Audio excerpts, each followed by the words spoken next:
Praise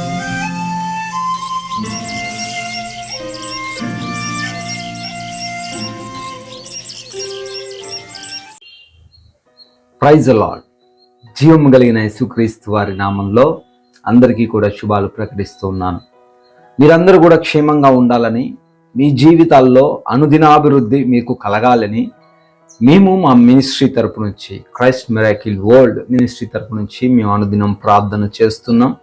అనేక మంది ప్రార్థన అవసరతలు తెలియజేస్తున్నారు. అందును బట్టి మేము సంతోషిస్తూ ఉన్నాము. ఈరోజు దేవుడు మనతో మాట్లాడడానికి, ఆయన స్వరమును విప్పడానికి ఆయన సిద్ధంగా ఉన్నారు. మీరు మీ యొక్క బైబిల్ గ్రంథాలు తెరిచినట్లయితే యెషయా గ్రంథము 49వ అధ్యాయము 15వ వచనము, ఐజయా చాప్టర్ 49 verse 15. స్త్రీ తన గర్భమున పుట్టిన బిడ్డను కరుణింపకుండా తన చంటి పిల్లను మరచునా? వారైనా మరచుదురు గాని నేను నిన్ను మరవను. Can a mother forget the baby at her breast and have no compassion on the child she has borne? Though she may forget, I will not forget you. అద్భుతమైన మాటలు ఈరోజు దేవుడు మాట్లాడుతూ ఉన్నాడు. ఈరోజు నీ మాటలు వింటున్న సహోదరి సహోదరులారా, నీవు ఈరోజు మరచిపోయినట్లుగాను, నీవు ఈరోజు దేవుని వలన నాకేమీ లాభం లేదు అండి, ఆయన నన్ను మరచిపోయాడు అండి, నాకే సహాయం దేవుడు చేయట్లేదు, ఇంతకు ముందు వల్లే దేవుడు నన్ను ప్రేమించట్లేదు, ఇంతకు ముందు వల్లే దేవుడు నా జీవితంలో కార్యం చేయట్లేదు అని బహుశా నువ్వు ఈరోజు అనుకుంటున్నావేమో. దేవుడు జ్ఞాపకం చేస్తూ ఉన్నాడు. స్త్రీ ఒక తల్లి. స్త్రీ అనే దానికంటే ఒక తల్లి తన కడుపున పుట్టినటువంటి బిడ్డను మర్చిపోవద్దా అనే క్వశ్చన్ దేవుడు నీకేస్తున్నాడు. ఇశ్రాయేలు ప్రజలు కూడా అంటున్నారు, దేవుడు మమ్మల్ని మర్చిపోయాడండి, ఐగుప్తు నుంచి అయితే తీసుకొచ్చాడు కానీ మా కష్టాలను ఈరోజు ఆయన పట్టించుకోవట్లే, మాకున్న ఇబ్బందులు ఆయన ఈరోజు పట్టించుకోవట్లేదు. బహుశా వారు క్వశ్చన్ వేస్తున్నారు.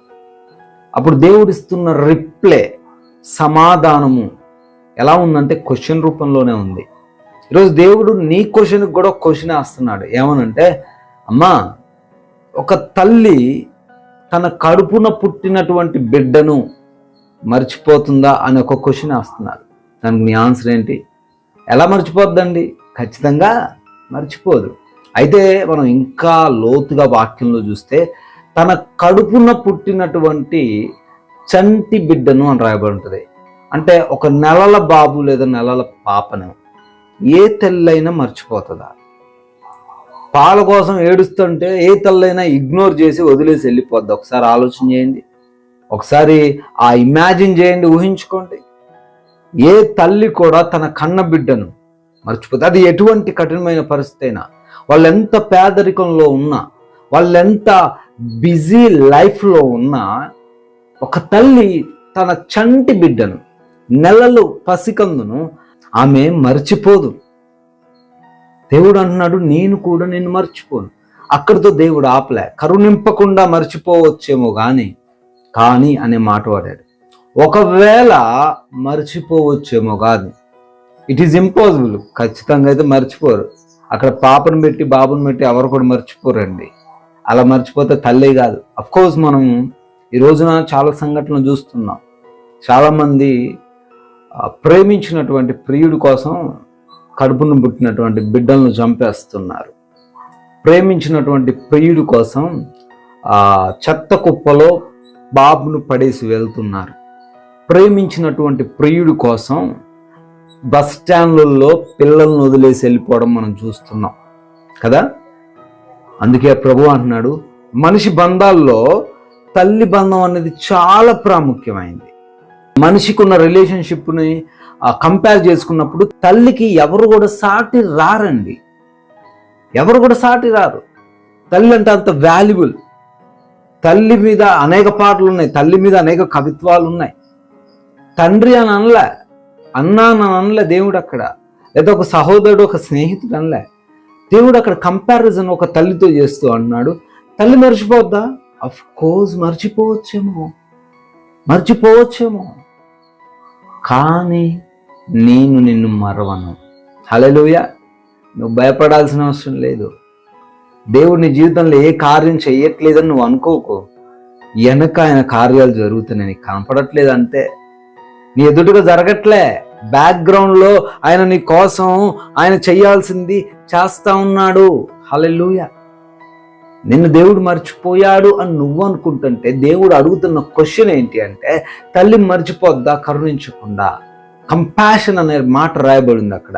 కరుణించడం అంటే కంపాషన్. ఏడుస్తుంటే చూస్తూ ఊరుకోదు కదా తల్లి. లేదా తన కుమారుడు ఒక సెకండ్ కనపడకపోతే వెతుకుద్ది కదా. అంతకంటే ఎక్కువ ప్రేమ నీ పైన యేసయ్యకుంది. హల్లెలూయా. కాబట్టి నువ్వు కంగారు పడాల్సిన అవసరం లేదు తల్లి.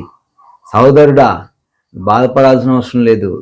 దేవుడు నిన్ను మర్చిపోలేదు అని చాలా క్లియర్గా మాట్లాడుతున్నాడు. దేవుడు నీకున్న అనారోగ్యాన్ని మర్చిపోలే, దేవుడు నీకున్న ఆర్థిక పరిస్థితులను మర్చిపోలే, దేవుడు నీకున్నటువంటి బలహీనతలను మర్చిపోలే, దేవుడు నువ్వు ఉంటున్నటువంటి ఆ సమస్యల్లో, నీ పడుతున్న వేదనలో, నువ్వు కారుస్తున్న కన్నీరుని చూసి ఆయన మర్చిపోలే. హీఈస్ మేకింగ్, ఆయన ఒక అద్భుతాన్ని నీ కోసం సిద్ధపరుస్తున్నాడు. వారైనా మరుచుద్దరేమో కానీ నేను మాత్రం నిన్ను మరవను అంటున్నాడు కదా. దేవుడు అటువంటి దేవుడు. మన యేసయ్య గొప్ప దేవుడు. భయపడకండి, ధైర్యంగా ఉండండి. నా యేసయ్య నీకు సమాధానం ఇవ్వబోతున్నాడు. ఆమెన్. ప్రార్థనలో ఏకీభవించండి. జీవం కలిగిన తండ్రి వందనాలు. అవునయ్యా, ఈ లోకంలో బంధాలలో కల్లా గొప్ప బంధం తల్లి బంధం నాయన. అటువంటి తల్లి అయినా మర్చిపోవచ్చేమో కానీ నేను మర్చిపోను అని వాక్యం ద్వారా సెలవిస్తున్నందుకు స్తోత్రాలు. అయ్యా ప్రభువా, ఎంతోమంది తండ్రి వారికి ఉన్న సమస్యలను బట్టి, వారికి ఉన్న అనారోగ్యాలను బట్టి, వారి జీవితంలో చెలరేగుతున్నటువంటి పరిస్థితులను బట్టి, అంధకార క్రియల యొక్క తండ్రి, దురాత్మ క్రియల యొక్క శోధనను బట్టి యేసయ్య మర్చిపోయాడు అని అనుకుంటున్నారు. కానీ నువ్వు మర్చిపోలేదని జ్ఞాపకం చేశారు నాయన. అందును బట్టి స్తోత్రాలు. అయ్యా, మీరు వారి జీవితంలో జరిగించబోతున్న మేలులు గొప్పవి కనుక ఆయన బిడ్డలు విశ్వాసం ఉంచుతుండగా వారికి అన్ని విషయాల్లో సహాయం దయచేయండి. ఆరోగ్యం దయచేయండి, శోధన నుంచి విడిపించండి, ఆర్థికంగా వారికి క్షేమాన్ని దయచేయండి, కృపా సహాయం దయచేయండి, జ్ఞానముతో, శక్తితో, బలముతో వారందరినీ నింపండి ప్రభువా. ఈ రోజున మా ప్రయాణాలను దీవించండి, పనులను దీవించండి, ప్రయత్నాలను ఆశీర్వదించండి ప్రభువా. బిడ్డలకు ఏ అవసరత ఉందో తండ్రి, మీ యొక్క మహిమైశ్వర్యంలో ప్రతి అవసరతను కూడా తీర్చి మీరే మహిమ మా అందరి ద్వారా పొందుకోమని యేసుక్రీస్తు వారి అత్యున్నతమైన నామంలో ఈ ప్రార్థనను అడిగి వేడుకొని పొందుకొని ఉన్నాము తండ్రి. Amen. May God bless you all. దేవుడు మిమ్మల్ని దీవించును గాక. వాక్యాన్ని తప్పకుండా షేర్ చేయండి, మీరు కూడా ఆశీర్వదింపబడతారు.